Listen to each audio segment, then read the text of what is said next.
بسم اللہ الرحمن الرحیم۔ السلام علیکم۔ میں نے کبھی سوچا بھی نہ تھا کہ میری زندگی کا سب سے بڑا موڑ ایک ہوٹل کے اس کانفرنس روم میں لکھا جا رہا ہوگا، وہیں جہاں میری سانسیں بار بار سینے میں اٹک رہی تھیں، ہاتھ بار بار پسینے سے بھیگ رہے تھے اور دل وہ تو جیسے سینے کی قید توڑ کر باہر نکلنے کو تیار تھا۔ میں پچھلے کئی مہینوں سے ہر دروازے پر دستک دے رہا تھا، ہر وہ در جہاں سے میرے ڈوبتے کاروبار کو سہارا ملنے کی امید ہو۔ دن رات کالز، میلز، اپوائنٹمنٹس، اور ان سب کے بیچ جب ملک انڈسٹریز کے نام کا فون آیا تو مجھے کچھ لمحوں کے لیے یقین ہی نہ آیا۔ ملک انڈسٹریز، وہی کمپنی جس کا نام سنتے ہی بڑے بڑے بزنس مین احترام سے کھڑے ہو جاتے ہیں، اور اب وہ مجھے سننے کو تیار تھے۔ میں نے فون بند کر کے آنکھیں بند کی اور دعا مانگی، دل ہی دل میں اللہ سے کہا، بس اس بار موقع دے دے، میں خود کو منوا لوں گا۔ میٹنگ شام 5 بجے کی تھی، لیکن میں 4:30 بجے ہی ہوٹل پہنچ گیا۔ میں جلدی پہنچنے والوں میں سے نہیں، لیکن اس دن کچھ اور ہی کیفیت تھی۔ 5 بجے کا وقت گزرتے ہی ہمیں میٹنگ روم کی طرف بلایا گیا۔ اندر داخل ہوا تو ایک بڑے جدید انداز کے کانفرنس روم میں 10-12 لوگ پہلے سے بیٹھے تھے۔ میں بھی خاموشی سے کرسی کھینچ کر بیٹھ گیا۔ فضا میں ایک عجیب سی خاموشی تھی، شاید سب کی سانسیں رکی ہوئی تھیں۔ 10 منٹ گزر چکے تھے، ہر کوئی دروازے کی طرف نظریں جمائے بیٹھا تھا کہ کب وہ لوگ آئیں گے جن کے ایک فیصلے سے ہماری قسمت بدل سکتی تھی۔ پھر دروازہ کھلا، ایک دم جیسے کمرے میں سب کی سانسیں تھم گئیں۔ وہ اندر داخل ہوئی، کالے رنگ کا پینٹ سوٹ، سنجیدہ مگر باوقار چال، بال کندھوں سے نیچے آزاد، چہرے پر اعتماد کا ایسا اظہار جو کسی شہزادی میں ہوتا ہے۔ میں اسے دیکھتے ہی ساکت ہو گیا۔ یہ تو نیلو تھی۔ میری آنکھیں یقین کرنے کو تیار نہیں تھیں۔ اتنے سال گزر چکے تھے، چہرے کے خد و خال نکھر چکے تھے، وقار کا ایک نیا روپ تھا، مگر وہ آنکھیں، وہی آنکھیں تھیں۔ نیلو، میرے لبوں سے مدھم سا لفظ نکلا، اتنا آہستہ کہ شاید خود مجھے ہی سنائی دیا۔ وہ آ کر میز کے سر پر بیٹھ گئی۔ گڈ ایوننگ، سب کو ویلکم۔ آئی ہوپ آپ سب اپنے پروجیکٹس کے ساتھ تیار ہوں گے۔ میں بس اسے دیکھتا رہ گیا۔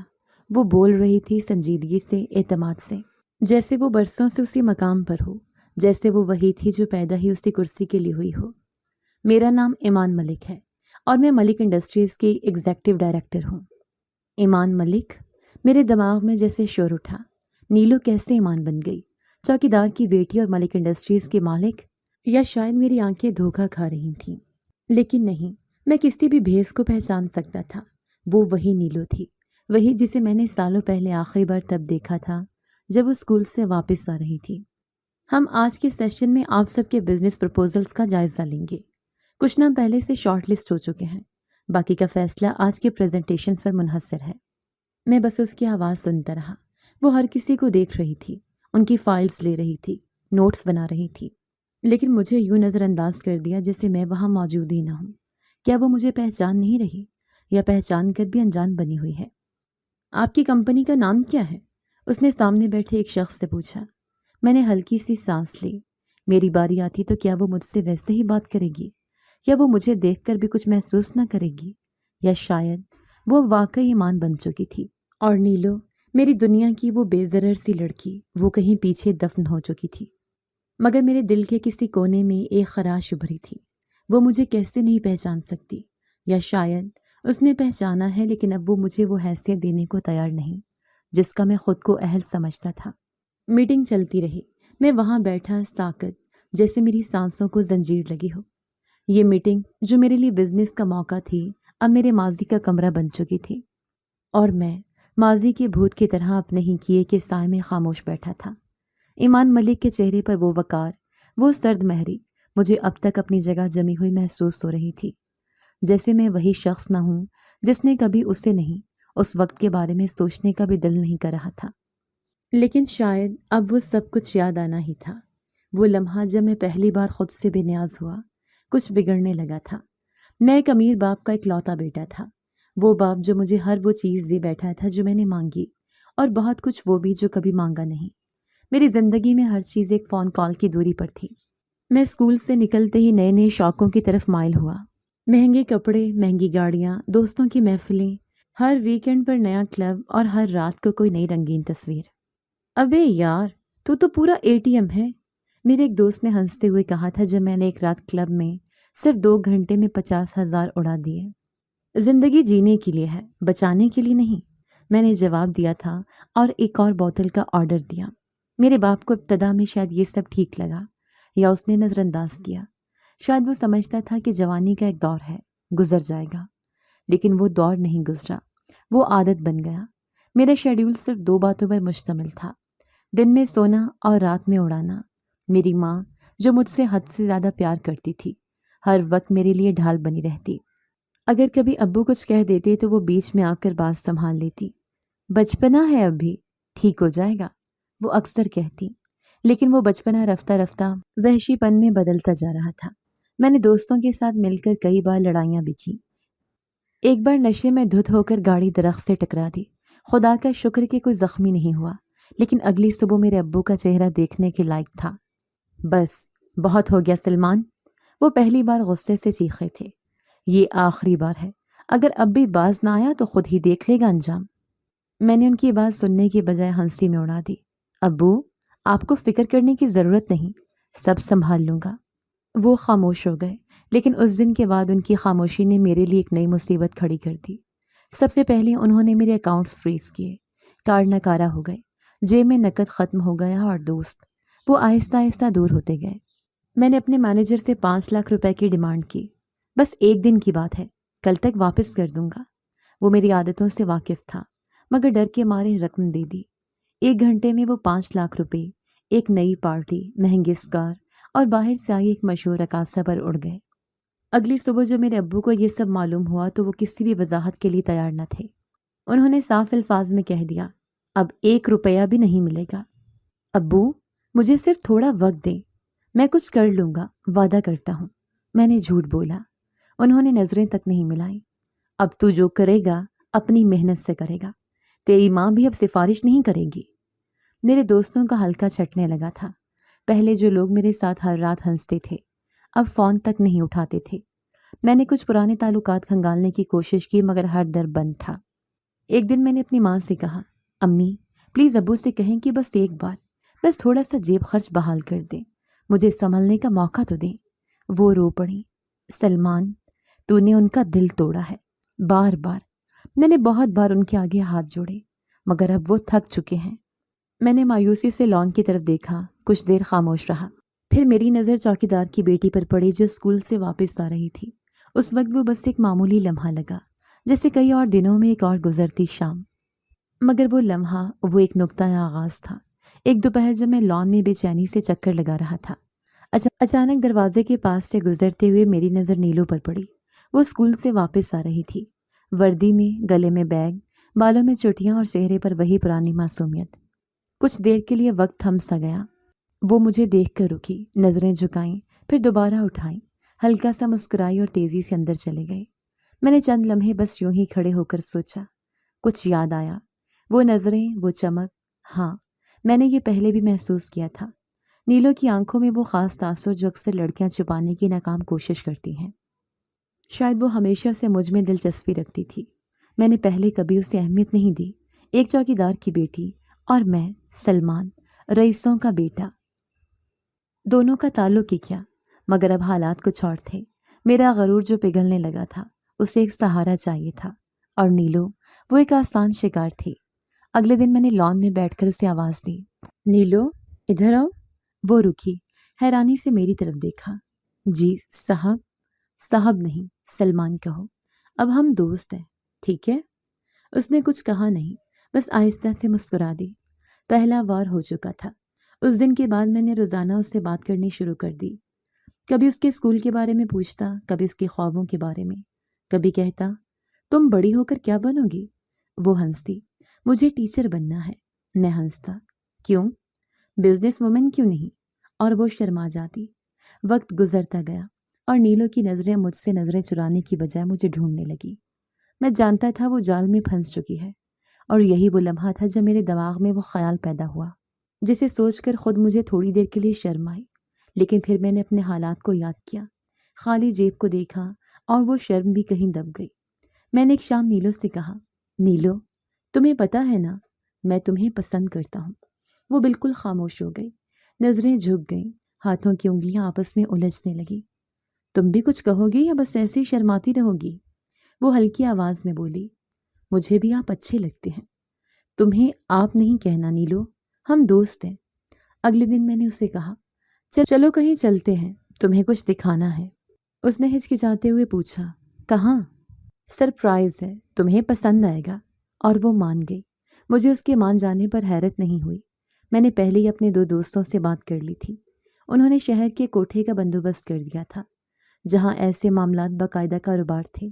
وہاں کے مالک سے ڈیل طے ہو گئی تھی، قیمت بھی اچھی تھی اور اس شخص کو بس کچی عمر کی لڑکی چاہیے تھی۔ جب نیلو میرے ساتھ گاڑی میں بیٹھی، اس کی آنکھوں میں خواب تھے، سوال نہیں۔ راستے بھر وہ بس مجھے دیکھتی رہی۔ یہ کہاں جا رہے ہیں؟ وہی جہاں تمہاری زندگی بدلنے والی ہے، میں نے بے حسی سے جواب دیا۔ ہم جیسے اس سنسان گلی میں پہنچے، نیلو کا چہرہ ایک دم سے اسپاٹ ہو گیا۔ یہ کیسا راستہ ہے؟ سلمان، آپ نے کہا تھا کہیں اچھی جگہ لے جائیں گے۔ میں نے دروازہ کھولا، اسے باہر آنے کا اشارہ کیا۔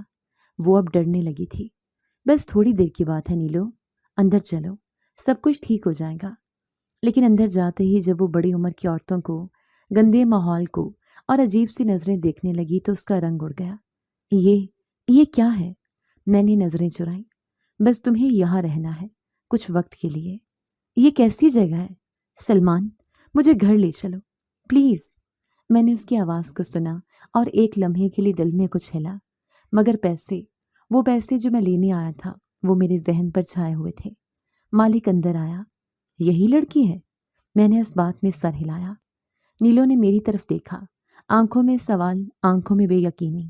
سلمان، میں نے دروازہ بند کیا اور بغیر پلٹے باہر نکل آیا۔ گاڑی میں بیٹھا، پیسے جیب میں ڈالے، میں نے سگریٹ سلگایا۔ اس رات میں نے پہلی بار خود کو آئینے میں نہیں دیکھا، کیونکہ مجھے معلوم تھا وہاں جو چہرہ نظر آتا وہ انسان کا نہ ہوتا۔ 2 دن بعد ہی پورے گھر کی فضا بدل گئی تھی۔ صبح جو میں ناشتہ کر رہا تھا، باہر گیٹ پر شور اٹھا۔ میں نے کھڑکی سے جھانکا تو چوکیدار اور اس کی بیوی زمین پر بیٹھے رو رہے تھے۔ ان کی آوازیں پورے محلے میں گونج رہی تھیں۔ میری بیٹی کہاں گئی؟ نیلو، میری بچی واپس لا دو۔ چوکیدار اپنی چھاتی پیٹ رہا تھا۔ اس کی بیوی نیم بے ہوش حالت میں تھی۔ میرے ابو جلدی سے باہر نکلے، ماں بھی پیچھے پیچھے۔ محلے کے چند لوگ اکٹھے ہو چکے تھے۔ میں اندر ہی رہا، کمرے کی کھڑکی کے پیچھے چھپا کھڑا دیکھ رہا تھا۔ ابو نے سخت لہجے میں پوچھا، کیا ہوا ہے رشید؟ شور کیوں مچایا ہوا ہے صبح صبح؟ چوکیدار نے روتے ہوئے جواب دیا، صاحب، نیلو کل دوپہر اسکول سے نہیں لوٹی۔ ہم نے سب جگہ دیکھ لیا، کسی کو کچھ نہیں پتا۔ امی نے ہاتھ رکھ کر تسلی دی، کہیں گئی ہوگی، ابھی آ جائے گی۔ نہیں بی بی جی، ہماری بچی کبھی بغیر بتائے کہیں نہیں جاتی۔ ہم نے پولیس میں بھی رپورٹ درج کروائی ہے۔ مجھے پسینے آنے لگے تھے۔ میں نے ایک لمحہ دروازے کی طرف دیکھا، جیسے نکل کر کچھ کہنے والا ہوں، پھر خود کو روکا۔ میرے اندر ایک عجیب سا شور تھا، مگر میں خاموش کھڑا رہا۔ شام کو پولیس آئے، سادہ کپڑوں میں، ایک سب انسپیکٹر اور اس کے ساتھ 2 سپاہی۔ گیٹ پر کچھ دیر چوکیدار سے سوال جواب ہوئے، پھر وہ اندر بھی آئے۔ ابو نے صوفے پر بیٹھے ان کی بات سنی۔ صاحب، ہمیں کچھ معلومات چاہیے۔ ہو سکتا ہے نیلو کسی کے ساتھ گئی ہو۔ آپ کے ہاں کام کرتی تھی تو کیا کسی پر شک ہے؟ ابو نے انکار میں سر ہلایا۔ نہیں، وہ بچی بہت شریف تھی، کبھی کسی سے اونچی آواز میں بات بھی نہیں کرتے سنا۔ پولیس والے نے میری طرف دیکھا۔ بیٹا، آپ نے نیلو کو آخری بار کب دیکھا تھا؟ میری سانس رک گئی، مگر ظاہر کچھ نہیں ہونے دیا۔ شاید 2 دن پہلے لان میں جا رہی تھی اسکول کے لیے۔ کچھ غیر معمولی احساس ہوا آپ کو؟ کسی سے بات کرتے دیکھا؟ نہیں، کچھ خاص نہیں۔ وہ لوگ تھوڑی دیر بعد چلے گئے۔ میرے ابو کے چہرے پر فکر مندی تھی اور ماں خاموش ہو چکی تھی۔ وہ چوکیدار کی بیوی کے ساتھ بیٹھی اسے دلاسا دے رہی تھی۔ اگلے چند دن ایک ہی دھن پر گزرے۔ چوکیدار صبح سے شام تک گلی گلی اپنی بیٹی کو ڈھونڈتا رہا، ہر گاڑی کو دیکھتا، ہر چہرے کو تکتا، شاید کوئی اطلاع مل جائے۔ اس کی آنکھیں سرخ ہو چکی تھیں۔ وہ کئی راتیں گیٹ کے پاس زمین پر سوتا، شاید نیلو واپس آ جائے۔ 1 ہفتے بعد پولیس والوں نے آ کر صرف اتنا کہا، ابھی تک کوئی سراغ نہیں ملا، ہم کوشش کر رہے ہیں۔ کوشش؟ مجھے یہ لفظ کاٹنے لگا تھا، کیونکہ میں جانتا تھا کہ کوشش بیکار ہے۔ جو پتہ وہ ڈھونڈ رہے تھے وہ میرے پاس تھا، میرے دل میں دفن ایک راز کی شکل میں۔ ایک دن صبح ابو نے مجھے بلایا، سلمان، تم نیلو کے غائب ہونے کے بعد کچھ عجیب سے لگ رہے ہو، کوئی بات تو نہیں؟ میں نے فوراً رخ پھیر لیا۔ نہیں ابو، مجھے صرف یہ سب عجیب لگ رہا ہے۔ اگر تمہیں کچھ پتا ہو تو فوراً بتانا. کسی معصوم بچے کے ساتھ کچھ برا ہو جائے یہ انسان کو کبھی سکون نہیں لینے دیتا. جی ابو. وہ بات ختم کر کے چلے گئے مگر وہ الفاظ میرے کانوں میں گونجتے رہے. پھر ایک دن نیلو کے والدین چپ چاپ گھر چھوڑ کر چلے گئے بغیر شور کیے، بغیر الوداع کہے. شاید انہیں امید ختم ہو گئی تھی یا شاید دل نے مزید سہنے سے انکار کر دیا تھا. کمرے میں بیٹھے میں نے گیٹ بند ہونے کی آواز سنی. کھڑکی سے جھانکا. چوکیدار اور اس کی بیوی خاموشی سے ایک پرانی کار میں بیٹھے جا رہے تھے. پیچھے چھوٹے کمرے کا دروازہ کھلا ہوا تھا. اب وہ جگہ ویران لگتی تھی. میں نے ایک دن امی سے پوچھا انہوں نے اتنی جلدی جانے کا کیوں سوچا؟ سہارا ٹوٹ جائے تو انسان خاموشی سے ہار مان لیتا ہے. ان کی بیٹی ہی سب کچھ تھی. وقت گزرتا رہا. وہ دن، وہ لڑکی، وہ راز، سب کچھ دھیرے دھیرے زندگی کے پیچھے دھندلا گیا. میں نے کبھی کسی سے کچھ نہیں کہا، نہ ضرورت پڑی، نہ کسی نے پوچھا. کچھ راز ایسے ہوتے ہیں جنہیں زبان کی نہیں، خاموشی کی زنجیر میں باندھ دیا جاتا ہے. مگر یہ خاموشی بھی ہمیشہ ساتھ نہیں دیتی. وقت کے ساتھ انسان بدلتا ہے. حالات، رشتے اور اندر کی آواز. شاید یہ سب عمر کا حصہ تھا یا حالات کا نتیجہ. میں خود میں تبدیلی محسوس کرنے لگا. میرے ابو نے برسوں بعد دوبارہ مجھ پر بھروسہ کرنا شروع کیا تھا. میں نے فضول خرچیاں ترک کر دی تھیں، پارٹی سے دوری اختیار کی، کاروبار کو سنجیدگی سے لینا شروع کیا. یہ سب کچھ کرتے ہوئے کئی بار خود کو روکنا پڑتا تھا مگر کسی اندرونی خلش نے مجھے سنبھالے رکھا. ایک رات میں آفس سے لوٹ رہا تھا. گاڑی آہستہ چل رہی تھی. شہر کی پرانی گلیوں سے گزرتے ہوئے میری نظر اچانک ایک سنسان مکان پر پڑی. وہی جگہ جہاں میں نے برسوں پہلے ایک معصوم چہرہ لا کر بیچ دیا تھا. میں نے گاڑی سائڈ میں روکی اور کچھ دیر وہیں بیٹھا رہا. باہر بارش ہو رہی تھی، روشنی مدھم تھی، گلی میں خاموشی چھائی ہوئی تھی. میں گاڑی سے اترا. قدموں میں جھجک تھی مگر جسم خود بخود اس پرانی عمارت کی طرف بڑھ رہا تھا. دروازہ ابھی بھی وہی تھا، لکڑی پرانا پینٹ جس پر وقت نے دراڑیں ڈال دی تھی. میں نے دستک دی. کافی دیر بعد ایک درمیانی عمر کی عورت نے دروازہ کھولا. اس نے مجھے اوپر سے نیچے تک دیکھا، پھر پوچھا کیا چاہیے؟ مجھے ایک لڑکی کے بارے میں پوچھنا ہے. نیلو. اس نے چونک کر میری طرف دیکھا. نیلو؟ تم کون ہو اس کے؟ بس ایک پرانا جاننے والا. میں اسے واپس لے جانا چاہتا ہوں. عورت نے گہری سانس لی. بہت دیر ہو گئی بیٹا. نیلو تو مہینوں پہلے جا چکی. میرے ہاتھ سے دروازے کا کواڑ چھوٹ گیا. کہاں گئی؟ میں نے بمشکل پوچھا. پتہ نہیں، ایک گاہک آیا تھا، نیلو کو دیکھتے ہی خریدنے پر اصرار کیا. قیمت بھی اچھی تھی، ہم نے دے دی. نام، پتہ؟ یہ کوئی فلیٹ کا سودا تھوڑی تھا جو رسید بناتے. اس نے بس کہا کہ گاڑی میں انتظار کر رہا ہے اور پھر نیلو کو لے کر چلا گیا. کیا نیلو نے کچھ کہا؟ بس چپ تھی. کچھ دنوں سے عجیب سی ہو گئی تھی، جیسے اندر سے ٹوٹ گئی ہو. نہ بولتی نہ ہنستی. وہ دن آیا، وہ شخص آیا اور نیلو چلی گئی. میرے پیروں تلے زمین کھسک گئی. میں کچھ دیر وہیں کھڑا رہا، جیسے کسی نے گردن سے پکڑ کر یاداشت کی گلی میں پھینک دیا ہو. کیا اس شخص کی گاڑی کا نمبر؟ کچھ تو یاد ہوگا. نہیں، بس اتنا یاد ہے کہ گاڑی بڑی تھی اور ڈرائیور بھی تھا. میں نے خاموشی سے پیچھے قدم ہٹائے. بارش تیز ہو چکی تھی. گاڑی میں بیٹھتی میں نے بیک ویو مرر میں خود کو دیکھا. وہی چہرہ جو سالوں سے کچھ چھپا رہا تھا آج خود کو دیکھنے سے کتراتا تھا. اگلے کچھ دن عجیب سے گزرے. میں نے شہر کے وہ سب ہلکے کھنگالے جہاں سے کچھ سراغ ملتا مگر کچھ نہیں ملا. نہ نیلو، نہ وہ خریدار، نہ کوئی اشارہ. ایک دن میں نے ایک پرانے دوست سے بات کی جو کبھی انہی حلقوں میں گھومتا تھا. نیلو؟ اس نے ماتھا سکیڑ کر کہا. کیا اسے بھی؟ ہاں، اور میں اسے واپس لانا چاہتا ہوں. یار، یہ سب فلموں میں ہوتا ہے. یہاں جو ایک بار گیا وہ یا تو مر جاتا ہے یا زندہ لاش بن کر لوٹتا ہے. وہ تو شاید اب کہیں اور ہو. یا کیا؟ چھوڑ، رہنے دے. تو ابھی بھی کسی کو بچا سکتا ہے، یہ سمجھنا ہی غلطی ہے. میں چپ ہو گیا کیونکہ وہ سچ کہہ رہا تھا. کچھ لوگ وقت کے ساتھ مٹ جاتے ہیں، کچھ ضمیر کے سائے میں زندہ رہتے ہیں. نیلو میرے لیے وہی سایہ بن چکی تھی. میں نے ابو کو کچھ دن بعد بتایا کہ میں کچھ فلاحی کاموں میں دلچسپی لے رہا ہوں. وہ حیران ہوئے لیکن خوش بھی. میں نے جھوٹ نہیں بولا، بس سچ پورا نہیں کہا. میرے دل میں خالی جگہ بن چکی تھی، ایسی جگہ جو کبھی بھری نہیں جا سکتی تھی. اور شاید یہی وہ پہلا لمحہ تھا جب میں نے محسوس کیا کہ ضمیر کا بوجھ کسی بھی قرض سے بھاری ہوتا ہے، اور یہ قرض شاید ساری زندگی نہیں اترنے والا تھا. کئی برس گزر چکے تھے. کاروبار کسی حد تک سنبھل چکا تھا میں خود کو سدھار چکا تھا، یا کم از کم یہی سمجھتا تھا۔ زندگی ایک معمول کے دائرے میں چل رہی تھی، لیکن پھر اچانک ایک ای میل نے سب کچھ بدل دیا۔ ملک انڈسٹریز، وہی نام جو برسوں پہلے بس خواب تھا، اب میری ان باکس میں موجود تھا۔ ایک پروجیکٹ کی دعوت، باقاعدہ بریفنگ، پریزنٹیشن کا وقت اور ایک سنجیدہ پروفیشنل ٹون۔ میں نے دوبارہ پڑھا، اور پھر تیسری بار۔ اس بار کوئی دھوکہ نہیں تھا۔ ملک انڈسٹریز واقعی میرے جیسے درمیانی درجے کے بزنس مین کو موقع دے رہی تھی۔ آفس میں سب حیران تھے۔ سلمان بھائی، یہ تو بہت بڑا بریک ہے۔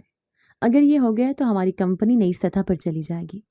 میں نے مسکراتے ہوئے صرف اتنا کہا، ہم پوری تیاری سے جائیں گے۔ مقررہ دن میں ملک انڈسٹریز کے ہیڈ آفس پہنچا۔ بلند و بالا عمارت، سیکیورٹی، منظم سٹاف، اور وہ ماحول جس کا میں برسوں سے صرف تصور کرتا رہا تھا۔ ریسیپشن پر ایک خاتون نے نام پوچھا اور مجھے لفٹ کی طرف اشارہ دیا۔ 15ویں فلور پر ایک طویل کانفرنس روم کے باہر میں کچھ دیر رکا رہا۔ میرے دل میں ہلکی سی بے چینی تھی، لیکن میں نے خود کو سنبھالا۔ اندر داخل ہوا تو سامنے ایک میز پر وہی وقار، وہی خاموش اثر لیے بیٹھی شخصیت نظر آئی۔ آئیے بیٹھیں، اس نے فائل بند کرتے ہوئے کہا۔ میں نے ایک لمحے کو اس کے چہرے کو غور سے دیکھا۔ آواز، انداز، چہرے کی ساخت، جیسے کچھ یاد آ رہا ہو پر مکمل نہیں ہو رہا تھا۔ میرا نام ایمان ملک ہے، میں اس پروجیکٹ کی ہیڈ ہوں۔ میں بیٹھ گیا، فائل کھولی، رسمی جملے بولی، لیکن میری نظریں بار بار اس کے چہرے پر چلی جاتی۔ وہ مکمل پروفیشنل انداز میں بات کر رہی تھی۔ اس کی گفتگو میں کوئی جذباتی رنگ نہیں تھا، جیسے وہ مجھے جانتی ہی نہ ہو۔ پریزنٹیشن مکمل ہوئی، وہ خاموشی سے نوٹس لیتی رہی، کبھی کبھار سوالات کرتی، میں جواب دیتا رہا، لیکن اندر کچھ اور چل رہا تھا۔ یہ وہی ہو سکتی ہے؟ دل میں سوال ابھرا، لیکن فوراً دماغ نے جھٹک دیا، نہیں، کیسے ہو سکتی ہے؟ جب میٹنگ ختم ہوئی تو وہ صرف اتنا بولی، ہم آپ کو 3 دن میں جواب دے دیں گے، شکریہ۔ میں آفس سے نکلا تو ذہن بھرا ہوا تھا۔ لفٹ میں جاتے ہوئے بار بار وہ چہرہ، وہ آنکھیں، وہ انداز، سب ایک فلم کی طرح چل رہا تھا۔ نیچے آ کر میں نے فوراً اپنے ایک جاننے والے کو فون کیا جو میڈیا سے وابستہ تھا۔ یونس، مجھے کسی کا بیک گراؤنڈ نکالنا ہے۔ نام ہے ایمان ملک، ملک انڈسٹریز کی ایگزیکٹو ڈائریکٹر۔ کتنی گہرائی میں جانا ہے؟ آخری اینٹ تک، کب سے آئی، کہاں سے آئی، کیا تعلق ہے، ملک فیملی، سب کچھ۔ دے دیتا ہوں 2 دن، لیکن معلومات مکمل ہوں گی، بس یہی چاہیے۔ 2 دن تک میں اندر ہی اندر الجھا رہا۔ وہ چہرہ جو کہیں نہ کہیں کسی دھندلائے ماضی سے جھلک دیتا تھا، اب میرے ذہن پر سوار تھا۔ اور تیسرے دن جب یونس کی کال آئی، میں فوراً سمجھ گیا کہ کوئی خاص بات ہے۔ سلمان، تمہیں یہ سب سنبھالنا پڑے گا۔ بات کرو سیدھی، کیا نکلا؟ ایمان ملک، ملک انڈسٹریز کی ایگزیکٹو ڈائریکٹر، سلمان ملک کی گود لی ہوئی بیٹی ہے۔ قانونی طور پر نہیں، لیکن اسے سب بیٹی ہی مانتے ہیں۔ گود لی ہوئی؟ کہاں سے آئی؟ یہی تو گڑبڑ ہے، کوئی نہیں جانتا۔ بس اتنا ریکارڈ ہے کہ 12 سال پہلے ایمان اچانک سلمان ملک کے ساتھ ظاہر ہوئی۔ سلمان نے اسے منہ بولی بیٹی کہا اور سب نے مان لیا۔ کیا کوئی پرانا نام ملا؟ ایک جگہ پرانی فائل میں نام درج تھا، نیلو۔ میرے ہاتھ سے موبائل پھسلتے پھسلتے بچا۔ کیا کہا؟ نیلو۔ بس ایک جگہ یہ نام درج تھا، اسی وقت کی سوشل سروسز کی فائل میں، جو شاید سلمان ملک کے ساتھ حادثاتی ملاقات کے بعد بھری گئی تھی۔ میں خاموش ہو گیا۔ موبائل ہاتھ میں تھا پر آواز کہیں دور ہوتی جا رہی تھی۔ سلمان، سن رہے ہو؟ ہاں، سن رہا ہوں۔ کال کٹ گئی۔ میں گاڑی میں بیٹھ گیا۔ سامنے ٹریفک تھا، لیکن میری آنکھوں کے سامنے وہ منظر گھوم رہا تھا جب نیلو اس دن گاڑی میں بیٹھ کر گئی تھی اور پھر غائب ہو گئی تھی۔ تو وہ مری نہیں تھی، وہ بکی بھی نہیں تھی۔ قسمت نے اسے کسی اور راستے پر ڈال دیا تھا، ایک ایسا موڑ جو نہ میرے اختیار میں تھا نہ میرے گمان میں۔ اور اب وہ ایمان ملک بن کر میرے سامنے بیٹھ چکی تھی، لیکن اس کی آنکھوں میں کوئی پہچان نہ تھی، یا شاید وہ سب کچھ پہچان چکی تھی اور صرف خاموش تھی۔ 3 دن بعد کال آئی۔ ہلو سلمان صاحب، میں ایمان ملک بول رہی ہوں۔ آپ کا پروجیکٹ منظور ہو گیا ہے، بہت جلد ایگریمنٹ سائن کرنے کے لیے آپ کو آفس بلایا جائے گا۔ میرے ہاتھ خود بخود کان سے ہٹ گئے۔ کچھ لمحوں کے لیے لگا جیسے سچائی اور خواب کے بیچ کھڑا ہوں۔ وہی ایمان جس کے بارے میں مجھے لگتا تھا کہ وہ ماضی کا وہ سایہ ہے جسے میں کبھی نہیں چھو سکوں گا، اب خود مجھے کام کا موقع دے رہی تھی۔ ایگریمنٹ کی میٹنگ میں سب کچھ رسمی اور صاف تھا۔ ایمان مکمل پروفیشنل انداز میں بات کرتی رہی، اس کے لہجے میں وہی وقار، وہی سختی، لیکن میں ہر جملے کے بیچ اس خالی پن کو محسوس کرتا رہا جو شاید صرف میں دیکھ سکتا تھا۔ پروجیکٹ بڑا تھا، میں نے اپنی ساری ٹیم کے ساتھ دن رات ایک کر دیا۔ فائلیں، رپورٹس، ڈیٹا، میٹنگز، ہر قدم سوچ سمجھ کر رکھا۔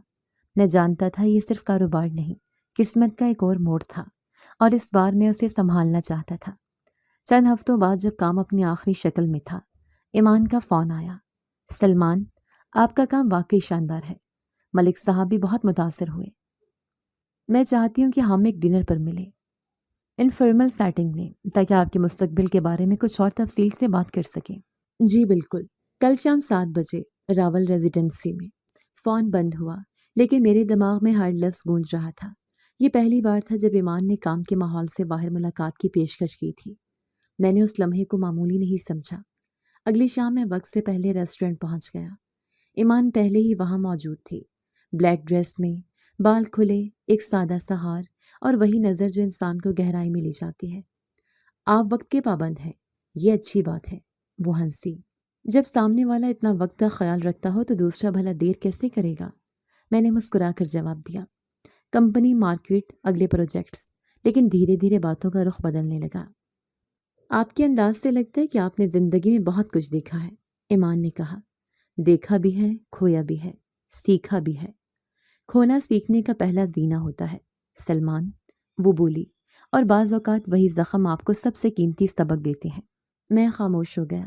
اس کی باتوں میں ایک خاص رنگ تھا، جیسے وہ مجھے کچھ جتانا چاہتی ہو، مگر لفظوں میں لپیٹ کر۔ آپ بہت بدل گئے ہیں، اس نے ایک لمحے بعد کہا۔ آپ کو کیسے اندازہ ہوا؟ میں نے چونک کر پوچھا۔ جو شخص خود سے لڑ کر کچھ حاصل کرتا ہے، اس کی آنکھوں میں ایک مختلف چمک آ جاتی ہے۔ میں نے نظریں چرائیں۔ اور آپ تو پہلے ہی سب کچھ تھیں۔ نہیں سلمان، ہر شخص ایک سفر سے گزرتا ہے۔ کچھ لوگوں کا سفر دکھائی نہیں دیتا، مگر وہ سب سے زیادہ تھکانے والا ہوتا ہے۔ وہ پہلی بار تھا جب ایمان اپنے بارے میں اشارہ دیا۔ وہ لمحہ غیر معمولی تھا، کیونکہ مجھے لگا وہ مجھے اجازت دے رہی ہے کہ میں اس کی دنیا میں قدم رکھ سکوں۔ ڈنر کے اختتام پر میں نے گلدستہ اس کے سامنے رکھا۔ شکریہ، اتنے خوبصورت لمحے کے لیے۔ اس نے ہلکے سے بوکے تھاما اور کہا، اگلی بار صرف کام کے لیے مت آئیے گا، کبھی دوست کی حیثیت سے بھی مل لیجیے۔ میں حیران رہ گیا، لیکن خوش بھی۔ اس جملے نے میرے اندر ایک نئی خواہش کو جنم دیا۔ اس کے بعد ہماری بات چیت میں فرق آ گیا۔ اب ہر ای میل صرف ڈیلیوری شیڈیول پر نہیں ہوتی تھی، کبھی ایک کلائنٹ کا مذاق، کبھی کسی فلم کا ذکر، کبھی کسی کتاب کا حوالہ۔ سلمان، اگر آپ کو موقع ملے تو کون سی جگہ گھومنا پسند کریں گے؟ ایک دن اس کا میسج آیا، کوئی ایسی جگہ جہاں پہچان نہ ہو، بس خاموشی ہو۔ شاید ہم دونوں کو خاموشی پسند ہے، اس نے جواب دیا۔ ایمان کے ساتھ بڑھتی ہوئی قربت میرے لیے ایک نیا تجربہ تھی۔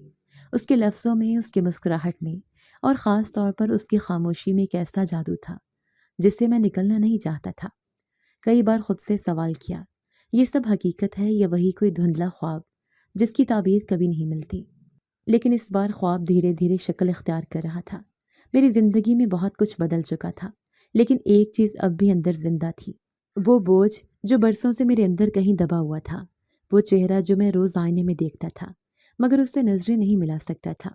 میں نے ہر کامیابی کے بعد، ہر خوشی کے لمحے کے بعد خود سے ایک ہی سوال کیا، کیا میں اب بھی اس سزا سے بچا ہوا ہوں؟ ایک دن ایمان کا میسج آیا، کل میری سالگرہ ہے اور میں چاہتی ہوں کہ آپ ضرور آئیں۔ میں کچھ لمحے ساکت رہا۔ نہ صرف دعوت کا انداز بدلا ہوا تھا، بلکہ پہلی بار ایمان نے واضح طور پر مجھے ضرور آنے کو کہا تھا۔ میں نے جواب دیا، یہ میرے لیے اعزاز ہوگا۔ اگلے دن شام کو میں راول ریزیڈنسی کے گارڈن ہال میں داخل ہوا تو ہر طرف روشنی، نفاست اور وقار نظر آیا۔ وہ سب لوگ موجود تھے جنہیں شہر میں کوئی مقام حاصل ہے، لیکن جیسے ہی میری نظر سامنے پڑی، سب آوازیں دب گئیں۔ ایمان سرخ ساڑی میں ملبوس، بال کھلے اور چہرے پر ہلکی سی مسکراہٹ کے ساتھ مہمانوں کا استقبال کر رہی تھی۔